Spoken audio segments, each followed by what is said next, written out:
आप सभी का होम साइंस क्लासेस में स्वागत है। हमारा आज का टॉपिक है तंतु तथा कपड़ा। तो इसमें हम जानेंगे तंतु कितने प्रकार के होते हैं, कैसे तैयार किए जाते हैं, एक एक करके हम सभी के बारे में जानेंगे। तो आप लोगों को जैसे कि पता होगा, वस्त्र धागे से बनाया जाता है और धागा जिसे छोटे तंतुओं से तैयार किया जाता है, इतना तो पता है। ठीक है, पहले भी आप पढ़ चुके हैं। जो इम्पोर्टेंट है वो हम पढ़ेंगे, इसमें सब कुछ यहाँ नहीं पढ़ेंगे। यहाँ पे आप देख सकते हैं ऊनी, सूती, रेशमी तथा पॉलिस्टर तंतुओं का अनुलंब दृश्य। ये कैसे दिखते हैं? ऊनी का आप देख सकते हैं, जो तंतु होता है इस टाइप से दिखता है, रेशम का ऐसा, लिनन सूती का ऐसा आकार का, और पॉलिस्टर ऐसा आप देख सकते हैं यहाँ पे।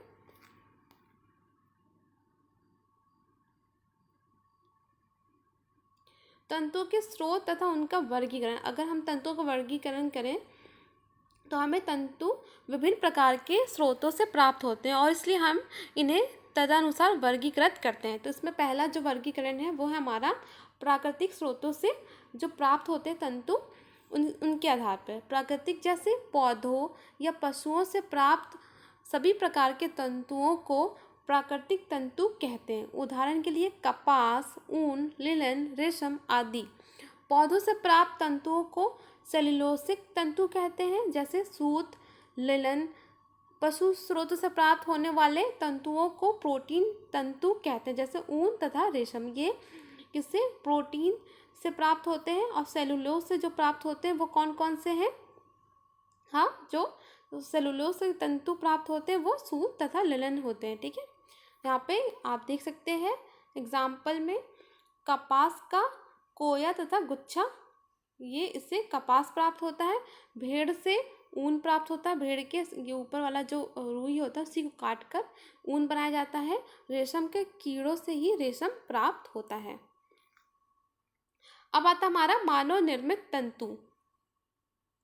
रसायनों का प्रयोग करके प्रयोगशाला में निर्मित तंतुओं को मानव निर्मित तंतु कहते हैं। ये तंतु निम्नलिखित दो प्रकार के होते हैं। पहला कौन सा है? पुनः उत्पादित तंतु। मानव निर्मित तंतु जो प्रयोगशाला में क्या होता है, विभिन्न रासायनिक क्रियाओं के द्वारा जो प्रयोग करके बनाते हैं उनसे हमें तंतु प्राप्त होता है, और वो भी दो प्रकार के होते हैं। इनको भी दो भागों में बांटा गया है। पहला पुनः उत्पादित तंतु। इन तंतुओं का निर्माण कपास के अत्यंत छोटे तंतुओं या किसी अन्य तंतु स्रोत जैसे लकड़ी के बुरादे, दूध के प्रोटीन आदि से किया जाता है। इन्हें विघटित करने के लिए रसायनों का प्रयोग किया जाता है और इससे प्राप्त घोल को स्थूल तंतुओं में परिवर्तित किया जाता है। उदाहरण के लिए विभिन्न प्रकार के रेयॉन जैसे विस्कोस एसीटेट या ट्रीएसीटेट से सेल्यूलोज, केसिन तंतु दूध से प्राप्त होता है, तथा सोयाबीन तंतु। ये सभी हमें क्या है, भोज्य पदार्थों से ही रासायनिक क्रियाओं के द्वारा बनाया जाता है। कृत्रिम तंतु, इनका निर्माण विभिन्न प्रकार के पेट्रो रासायनिक उत्पादों से किया जाता है, जैसे कि नायलॉन, एक्रिलिक तथा पॉलिस्टर कृत्रिम तंतु है। ये सारे कृत्रिम तंतु के रासायनिक पदार्थों से प्राप्त होता है। ठीक है, हमेशा प्राकृतिक तंतुओं से बने वस्तुओं का प्रयोग करने की सलाह दी जाती है, क्योंकि ये पर्यावरण सहिष्णु होते हैं। कई बार जो कृत्रिम तंतु होते हैं, कृत्रिम तंतु वाले कपड़े एलर्जी उत्पन्न कर देते हैं जब इन्हें शरीर से चिपका कर पहना जाता है। सामान्य रूप से प्रयोग होने वाले प्राकृतिक तथा मानव निर्मित तंतुओं को आप इसमें देख सकते हैं तालिका में। यहाँ पे दिया गया है तंतुओं के प्रकार, तंतुओं का नाम और स्रोत। ठीक है, जो प्राकृतिक तंतु होते हैं वो कौन है? पौधे जो सेलुलोसिक होते हैं, जो कौन कौन से? कपास कहाँ से प्राप्त होता है? कपास का जो कोया होता है वहाँ से। और लिनन फ्लैक्स के डंठल की छाल से। ठीक है, देखिए यहाँ पे बहुत ही अच्छा चार्ट है, आप यहाँ से आसानी से समझ सकते हैं और एग्ज़ाम में पूछा भी जाता है, तो आप यहाँ से भूलेंगे नहीं। जो पशु प्रोटीन होते हैं तंतुएं, वो होते हैं ऊन कैसे प्राप्त होता है? भेड़, बकरी, खरगोश, लामा आदि के बाल से प्राप्त होता है। और जो रेशम होता है वो रेशम के कीड़ों से प्राप्त होता है। अब आता है हमारा मानव निर्मित तंतु। तो पुनः उत्पादित जो होते हैं वो रेयॉन, ठीक है, वो सूती, लिंटर या लकड़ी की लुगदी या रसायन से प्राप्त होता है। और जो कृत्रिम है नायलॉन, वो रसायन से, पॉलिस्टर और एक्रिलिक सारे रासायनिक क्रियाओं के द्वारा प्राप्त होता है। अब आता हमारा तंतु की लंबाई के आधार पर वर्गीकरण करें तो हम यहाँ पे देखेंगे, ऊपर सूचीबद्ध तंतुएं छोटे लंबे होते हैं। लंबाई में छोटे तंतुओं को स्टेपल तंतु कहते हैं, जो छोटे होते हैं उसे स्टेपल तंतु कहते हैं, और इन्हें इंच या सेंटीमीटर में मापा जाता है। जैसे कपास, ऊन तथा लिनेन लंबे तंतुओं को फिलामेंट कहते हैं, जैसे कहते हैं इन्हें गज मीटरों में मापा जाता है। जैसे रेशम तथा सभी मानव निर्मित जो रेशम होता है और मानव निर्मित जो तंतु होते हैं वो फिलामेंट होते हैं, उनकी जो रेशे होते हैं बहुत ही लंबे होते हैं। जो स्टेपल तंतु है कपास के, ऊन और लिनन के होते हैं। तो आप यहाँ पे देख सकते हैं चार्ट में तंतु की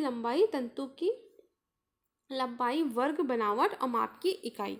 तो जो लंबे तंतु से फिलामेंट तंतु कहते हैं, ठीक है। उसकी बनावट देखिए आप ऐसी होती है और गज और मीटर में इसको मापा जाता है।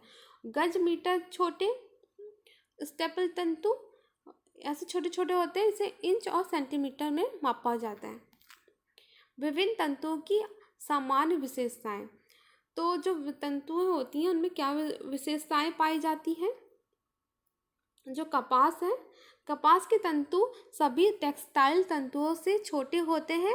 ये सफ़ेद, क्रीम तथा हल्के भूरे रंग के होते हैं तथा प्रकृति में महीन और मजबूत होते हैं। ये अवशोषक, छिद्रिल तथा शीतल जो शरीर के ताप को बाहर निकलने में सहायक होती है। जो अंदर शरीर का ताप होता है उसको बाहर निकालने में सहायक होती है और मजबूत होता है, और गर्मियों हर मौसम के लिए बहुत ही अच्छा होता है। इसलिए इन तंतुओं से निर्मित कपड़ों का प्रयोग गर्मियों की वस्त्रों के लिए किया जाता है। सूती कपड़ों में सिलवटें आसानी से पड़ जाती है। सूती कपड़ा मजबूत तथा लंबे समय तक चलता है और इसे धोना आसान होता है, और इसका प्रयोग तौलियों, चादर, तकिए के गिलाफ आदि के लिए भी किया जाता है। इन्हें बार बार धोने की आवश्यकता नहीं होती है। ये बहुत ही अच्छा माना जाता है कॉटन को। फ्लैक्स यह एक कास्ट तंतु है और इससे तैयार होने वाले कपड़े को लिनन कहते हैं। यह एक कच्चा रेशा है, हालांकि इसकी लंबाई 20 से 30 इंच तक होती है, ठीक है। अन्य उपलब्ध कच्चे रेशों से अधिक है। लिनन कपड़ा चमकदार, चिकना, किफ़ायती तथा धोने में आसान होता है। बहुत ही चमकदार और चिकना होता है। सूती कपड़े के ही समान इसमें सिलवटें आसानी से पड़ जाती है। यह ठंडा और शोषक तथा गर्मियों के वस्त्रों के लिए उपयुक्त होता है, ठीक है। अब आता हमारा जूट। फ्लैक्स के समान ही जूट भी एक आधारभूत तंतु है। जूट का सर्वाधिक उत्पादन भारत में होता है। कहाँ पे होता है? भारत में। जूट के तंतु छोटे और चमकदार किंतु फ्लैक्स से कमज़ोर होते हैं। जो फ्लैक्स होता है ना उससे कमज़ोर होते हैं, और ये छोटे तंतु होते हैं, स्टेपल तंतु, और चमकदार भी होते हैं। ये तंतु सामान्यतः रेशेदार तथा खुरदरे होते हैं। इनका प्रयोग बोरी तथा रस्सी बनाने के लिए किया जाता है। तो इन तंतुओं का हमें खुरदरा होता है, इसलिए इसका प्रयोग बोरी, रेसे, ये रस्सी जो होते हैं ना वो सब बनाने के लिए प्रयोग होता है। यहाँ पे देखिए जूट एक खुरदरा तंतु है, इसलिए कपड़ा निर्माण के लिए जूट के साथ अन्य नरम रेशाओं जो तंतु होते हैं उसको मिश्रित किया जाता है। इसके अतिरिक्त इन जूटों की चप्पलों तथा बैगों की जरूरत बढ़ जाती है, मांग जो बढ़ जाती है। अगर हम जूट में दूसरे अच्छे चमकदार कोमल को ऐड करके उसको मिश्रित करके बनाते हैं तो वो उससे हम बैग बना सकते हैं, चप्पल, तो वो अच्छे से आसानी से बिक जाती है। फिर आता हमारा ऊन। इसे पालतू पशुओं जैसे बकरी, भेड़, खरगोश आदि के बालों से प्राप्त किया जाता है। ऊनी तंतु का रंग हल्के सफ़ेद से हल्के क्रीमी जैसा होता है, ठीक है। सफ़ेद से हल्का क्रीमी जैसा भिन्न हो सकता है। ऊन से तैयार कपड़े कोमल, नरम और शोषक होते हैं तथा इनमें आसानी से सिलवटें नहीं पड़ती। ऊनी वस्त्रों में सिलवटें नहीं पड़ती है। ये शरीर के ताप को बाहर निकलने देते हैं और तापरोधी का कार्य करते हैं, इसलिए ऊनी कपड़े से निर्मित वस्त्रों का प्रयोग सर्दियों के मौसम में किया जाता है।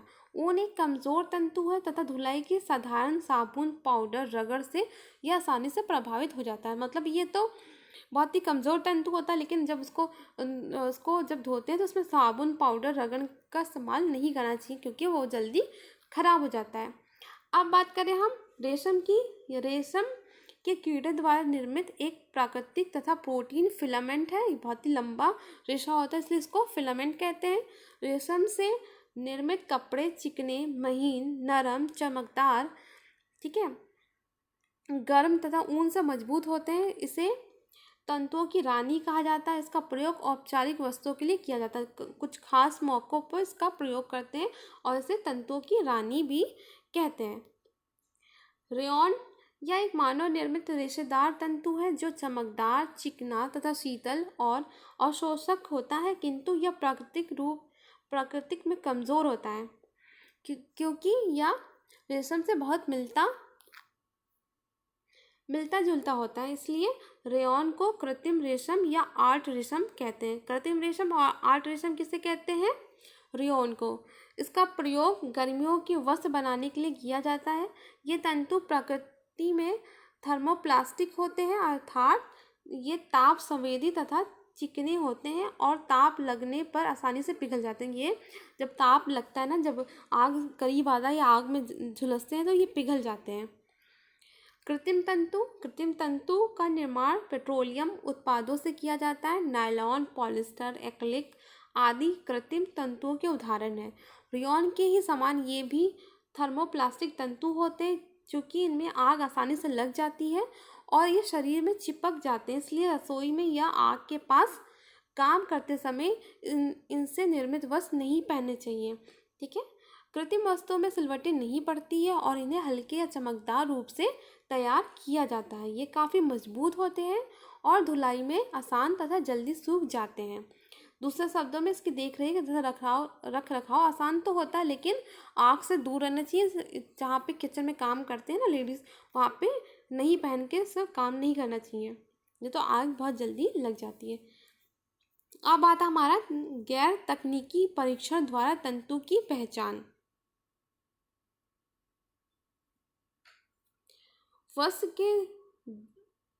वस्त्र के दृश्य परीक्षण तथा स्पर्श द्वारा तंतु की पहचान।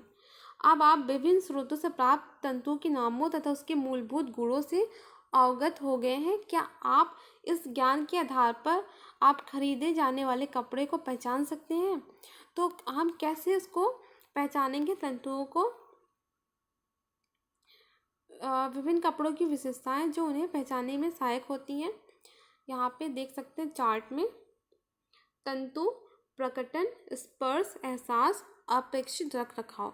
तो जो हमारा कपास होता है दिखने में प्रभावहीन किंतु मार लगाने में चमकदार। ऐसे तो प्रभावहीन दिखता है, लेकिन जब उसको मार लगाकर उसको बनाया जाता है, जब उसको धोने के बाद मार लगाया जाता है तो चमकदार दिखता है।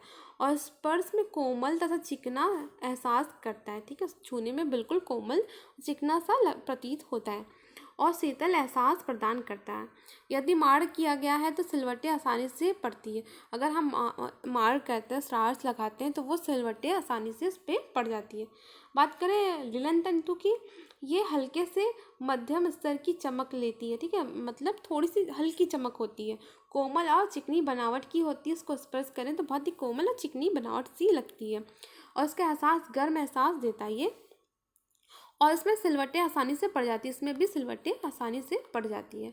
अब बात करें जूट की, तो जूट फीका होता है, थोड़ा देखने में फीका होता है और खुरदुरी और रेशेदार बनावट का होता है। उसको छूने में खुरदुरापन होता है, रेशे जैसे बनावट उसको लगती है और ये एहसास में गर्म तथा खुरदुरा एहसास देता है।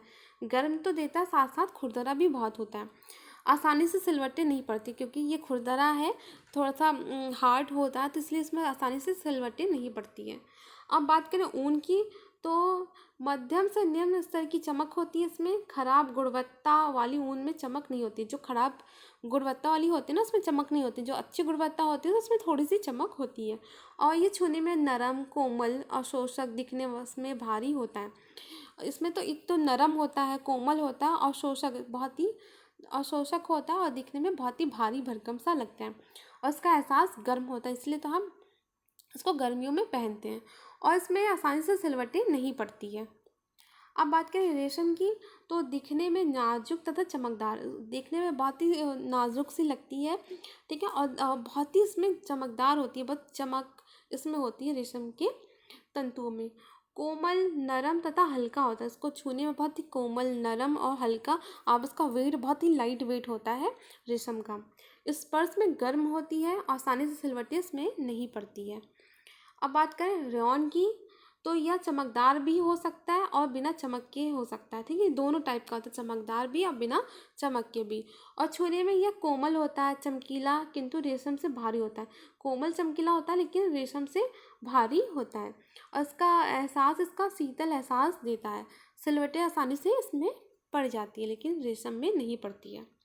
कृत्रिम तंतु यह आभाहीन या अर्ध आभाहीन या चमकदार हो सकता है। एक्रिलिक तंतु ऊन की तरह दिखते हैं। जो एक्रिलिक तंतु होती है वो बिल्कुल ऊन की तरह दिखाई देते हैं। ये ताप संवेदी, कोमल तथा ताप लगने पर पिघल जाते हैं। ये जो कृत्रिम तंतु है ताप लगने में पिघल जाते हैं। अधिकतर कपड़े गर्मी का एहसास देते हैं। तो सारे जो कृत्रिम तंतु जो होते हैं ना, ज़्यादातर वो क्या होता है, गर्मी का एहसास देते हैं। रगड़न को सता लेते हैं, मतलब रगड़ जो होती है ना उसको सह लेते हैं। सिलवटें आसानी से नहीं पड़ती है, इसलिए इनका खराब जो इनका रख रखाव है आसानी से होता है। ठीक है, उसमें ज़्यादा देखभाल की ज़रूरत नहीं पड़ती है। अब आता है हमारा जलाकर परीक्षण द्वारा तंतु की पहचान। हम जलाकर परीक्षण हमें तंतु की संरचना के बारे में बताता है, अर्थात कपड़े की तंतु को पौधे, पशु स्रोत से प्राप्त किया गया है या मानव निर्मित है। दहन परीक्षण के लिए नीचे उल्लेखित, मतलब हम इससे जो जलाकर जो बर्निंग टेस्टिंग होती है ना, तो हमें इससे पता चलता है ये मानव निर्मित है या फिर पौधों से बना है या पशु स्रोत से प्राप्त तंतु है। किससे हम जलाकर तंतुओं को, कपड़ों को जलाकर ही प्राप्त कर सकते हैं, पता कर सकते हैं। तो आप यहाँ पे तालिका में देख सकते हैं तंतु लौह के समूह, दहन लौह का प्रकार, जलन पर गंध और अवशेष। ठीक है, जो पहला तंतु हमारा सेलुलोसिस का तंतु, कपास, लिनन, जूट, रेयॉन आदि, ये हमारा सेलुलोसिस इस टाइप के हमारे पास तंतु है। लौ के समीप आग लेके जाते हैं तब क्या होता है, आसानी से आग पकड़ लेता है। फिर आता हमारा चमकदार लौ के साथ निरंतर जलते रहते हैं, जलने के बाद भी आग रहती है। जब लौ उसको लौ का जब उसमें जलाया जाता है तो वो क्या होता है, चमकदार लौ के साथ वो जलता रहता है। ठीक है, जलने के बाद भी आग रहती है, बुझती नहीं है। फिर क्या होता है, इसमें कागज़ की जलने जैसी गंध आती है। जो इस टाइप के तंतु को जलाते हैं तो कागज़ की जलने जैसी गंध आती है। और जब जलने के बाद जो अवशेष बचता है वो हल्की पंखनुमा या ग्रे काली नरम राख प्राप्त होती है। बहुत ही नरम ग्रे कलर की या काली कलर की होती है। ठीक है, अब हमारा आता है प्रोटीन तंतु, ऊन, रेशम। तो जो प्रोटीन तंतु होता है हमारा ऊन और रेशम, उसको जब सुलगाया जाता है, सुलगना और जलना। ठीक है, धीमी झिलमिल लौ जलती है, उसके बाद कड़कड़ और घुमावदार आवाज़ आती है। जैसे कि जब उसको धीमी लौ में जलाते हैं ना, जब वो जलती रहती है तो धीमी लौ उसकी जलती, बहुत तेज़ लौ नहीं होती है। और फिर आवाज़ कैसी आती है, कड़कड़ की आवाज़ आती है। फिर बाल या पंख के जलने जैसे गंध आती है, जैसे कि कोई बाल जल रहा है, क्योंकि बाल हमारा प्रोटीन का होता है ना, तो वैसे ही आवाज़ मतलब वैसी गंध आती है प्रोटीन की। और पंख के जलने जैसे गंध आती है। रेशम जैसी भुरभुरी काली राख हो जाती है। ऊन काली, असामान्य, तोड़ी जा सकने वाली छोटी गोलियों जैसी हो जाती है जलने के बाद, जब लास्ट में बचता है ना। फिर आता है हमारा कृत्रिम तंतु। जैसे कि कृत्रिम तंतु कौन कौन से, रेयॉन, पॉलिस्टर, एक्रिलिक और इस टाइप के जो कृत्रिम तंतु होते हैं, जब लौ के पास आते ही संकुचित हो जाते हैं। जब लौ के पास आते हैं वो जब नहीं संकुचित, अपने में संकुचित एक गांठ जैसा बना लेते हैं। फिर क्या होता है, नरम होने लगता है, पिघलता है और फिर जल जाता है। पहले नरम होगा, पिघलेगा, फिर जल जाएगा। फिर रसायनों की मिश्रित गंध आती है, जो क्योंकि रसायनों से बनता है इसलिए रसायनों की गंध आती है। और कठोर, काली तथा तोड़ी ना जा सकने वाली गोलियां बन जाती है। ये गोलियां टूटती नहीं है, ऐसी गोलियां छोटी छोटी गोलियां टाइप की बन जाती है जलने के बाद। जला का परीक्षण की सीमाएं क्या है, यदि कपड़ा दो या अधिक प्रकार के तंतुओं या सूत्रों से बना हो तो जलने पर उसका परिणाम भ्रामक हो सकता है, क्योंकि कई तंतुओं से बना है। अगर प्रोटीन है, सेलुलोसिस से बना है या कृत्रिम धागों से सारा मिश्रित है तो जलेगा, तो अलग अलग टाइप से जलेगा, तो आपको समझ में नहीं आएगा कि कौन सा हमारा तंतु है। तो आप यहाँ पे देखिए कपास क्या होता है, आसानी से टूट जाता है, इसके सिरे ब्रशनुमा होते हैं तथा ये तंतु हल्के घुमावदार होते हैं। जो फ्लैक्स का होता है कपास से मजबूत होते हैं तथा इसे तोड़ने के लिए अधिक शक्ति लगानी पड़ती है। जो जूट होता है वो सूत्र आसानी से टूट जाता है, ठीक है। ऊन सूत्र खींचता है और ब्रशनुमा सिरों के साथ टूट जाता है। और रेशम सूत्र झटके से टूटता है, ठीक है। और रेयॉन सूत्र आसानी से टूट जाता है और इससे ब्रशनुमा सिरे नहीं होते हैं, ठीक है। ब्रशनुमा ऐसे टाइप के सिरे नहीं होते हैं। जो कृत्रिम होता है सूत्र खिंचता है, आसानी से टूट जाता है, पिघलता जल्दी या टूट जाता है।